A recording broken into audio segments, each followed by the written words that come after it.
भगवती भिक्षां देहि।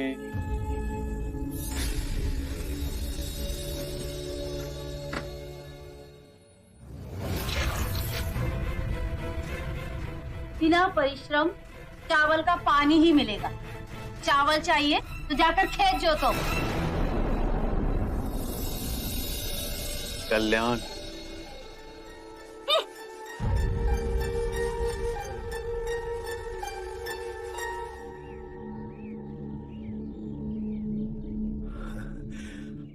आपका व्यवहार आश्चर्यजनक है।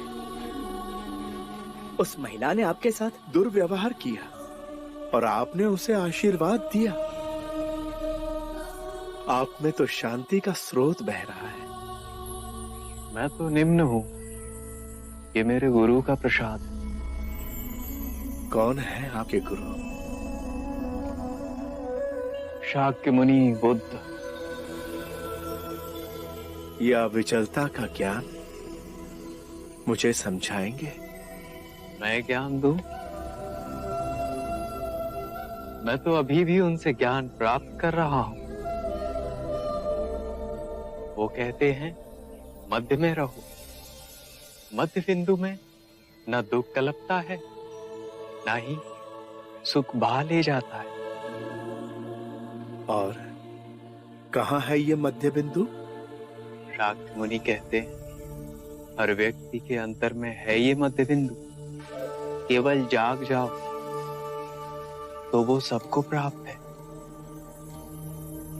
यही परम ज्ञान का द्वार है। संसार में जो जीव आता है वो उसी परम सत्य का ही रूप है, बस पदार्थ के रूप में प्रकट होता है और अप्रकट हो पदार्थ में ही विलीन हो जाता है। इतना गूढ़ सत्य इतनी सरलता से समझा दिए। कुछ और बताइए ना। बुद्ध अपने अनुभव की बात करते हैं। हर जीव में वही परम सत्य है। इसलिए हम दोनों हाथ जोड़ प्रणाम करते हैं। ये कोई भौतिक संस्कृति की बात नहीं। ये इस बात की सूचना देती है कि मेरे अंदर का परम सत्य आपके परम सत्य को पहचान रहा है। चाहे आपको ये ज्ञात हो या ना हो। क्या आपके गुरु मुझे अपना शिष्य स्वीकार करेंगे?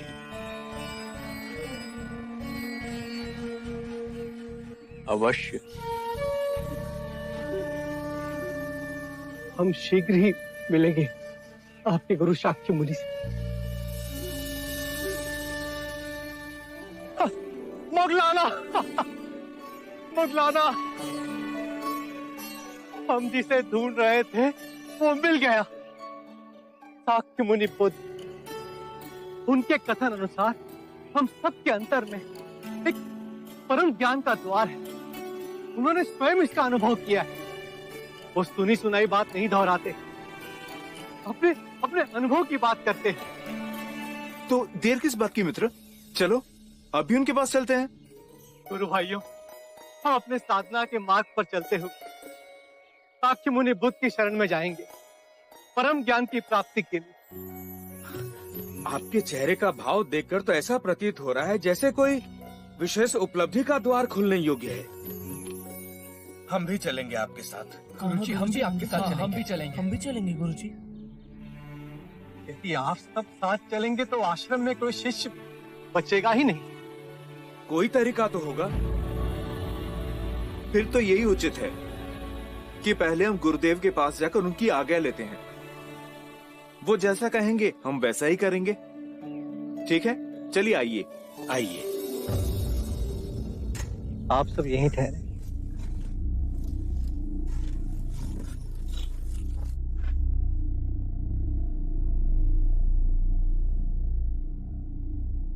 प्रणाम गुरुदेव।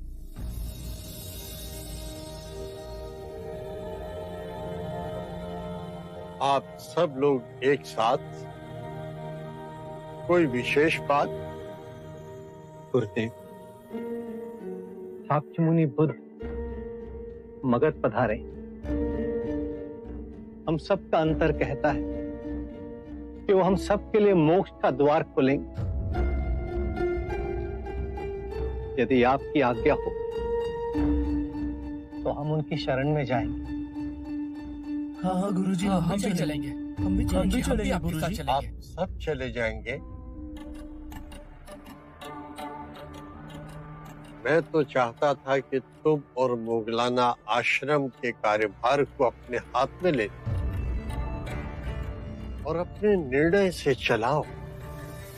मुझे कोई आपत्ति ना होगी। गुरुदेव, जब हम घर छोड़कर आ गए तो अब हमें इस आश्रम के मुंह में कृपा मत बांधिए। हमारी आत्मिक प्रगति साक्य मुनि बुद्ध के पास होगी, ऐसा विश्वास है मन में। यह आश्रम भी तो आपकी धरोहर है। गुरुदेव, कृपया आश्रम के मुंह से हमारे पांव में बेड़ियां न डालें। तो फिर ठीक है, जाओ और परम ज्ञान को प्राप्त करो। मेरा आशीर्वाद सदा आपके साथ है।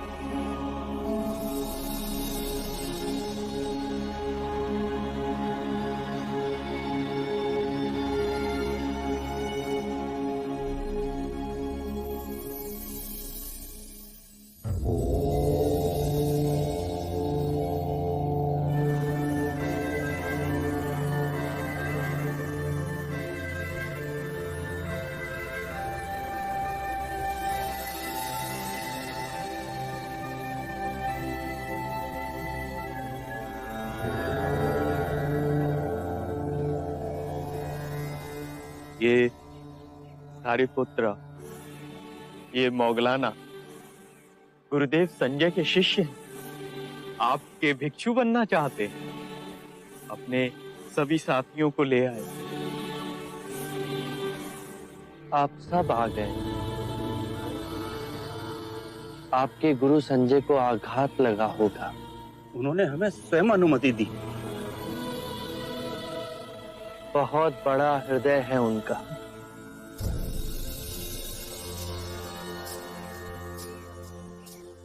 हम में वो अलौकिक दृष्टि नहीं है। अस्ता जी से आपकी सुगंध का समाचार आया। हमें लगा कि आपके चरणों में हमें मुक्ति प्राप्त होगी। आपको देखा तो लगा कि जन्म जन्मों की खोज पूरी हुई। हमें मत ठुकराइए, हम पर कृपा कीजिए। जब आप सबने पहला पग उठा ही लिया है तो मैं इस मार्ग में आपका संरक्षण अवश्य करूंगा।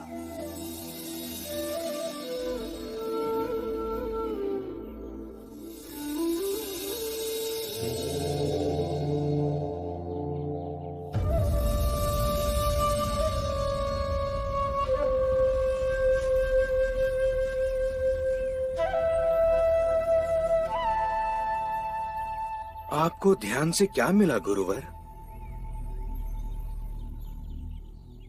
कुछ नहीं।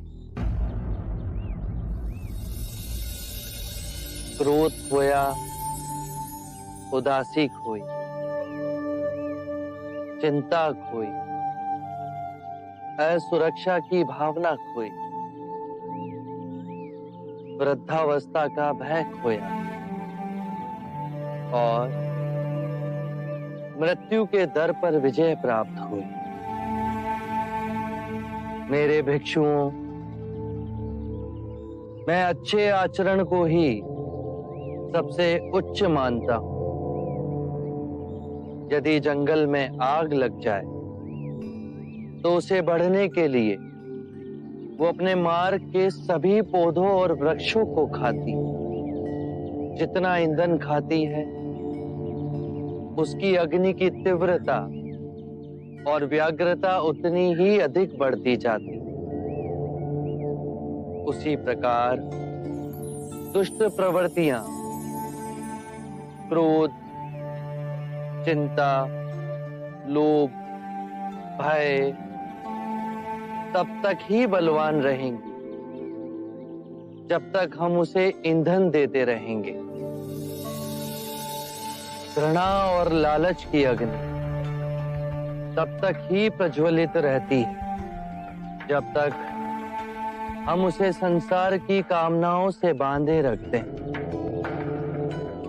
यदि किसी व्यक्ति का सारा ध्यान जीवन का परम दिव्य धन कमाने में, तो वो जितना कमाएगा उतना ही उसका मन कलेश से भरा रहेगा। वो कभी संतुष्ट नहीं होगा। उसके प्राणों को हमेशा एक भय बांधे रखेगा। यदि ये धन समाप्त हो गया तो? यदि किसी व्यक्ति ने इन बेड़ियों को ही काट दिया तो ना उसे आने वाले कल की चिंता रहेगी, ना बीते हुए कल का बोझ।